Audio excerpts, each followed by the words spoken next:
Tree of Life is hard to describe. It's not an easy movie just to say in a sentence because there's so many different levels to it.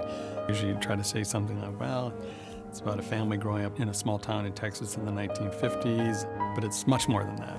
Toscanini, der hat mal ein Stück 65 Mal aufgenommen. Weißt du, was gesagt hat, als fertig war? Hätte man besser machen können. It's an incredibly personal and intimate story with layers of perspectives that are bigger in size and scope, but that doesn't sort of alter its intimacy. Es gibt zwei Wege durchs Leben. Den Weg der Natur und den Weg der Gnade. Man muss sich entscheiden, welchen man geht.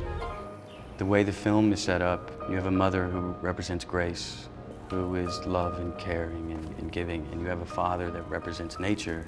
By nature, I mean that survival instinct in nature, that one plant will oppress another plant, choke it out even for its own survival. Du Angst, als würdest du nicht kämpfen wollen, keinen Ärger haben wollen. Und wenn du siehst, dass blinzelt, dann ballerst du ihm ein. Hörst du? Okay, komm, Dreiviertelstellung.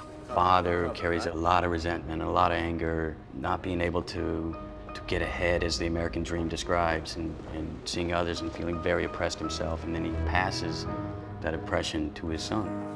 And their son is influenced by these two and has these two forces kind of at war inside him. And he is a conflicted young man, and we see him as a conflicted adult. And he has to find his way through that. We go back and we see how those two elements took seed in him and grew, and we see how he remains conflicted until he finds his own way to resolution, to love and forgiveness. There's this connection between nature and spirit, and how we as mankind kind of navigate between the two. In the Tree of Life, nature represents a kind of relentless power that goes on without any thought of us, of humans. And we either fight it or we're part of it. Jeder ist seines Glückes Schmied. Jeder hat sein Schicksal in der Hand. I think it's true that any Terry Malick film is an event, but this one even more so, I guess, because it's both a Terry Malick film and it's this film.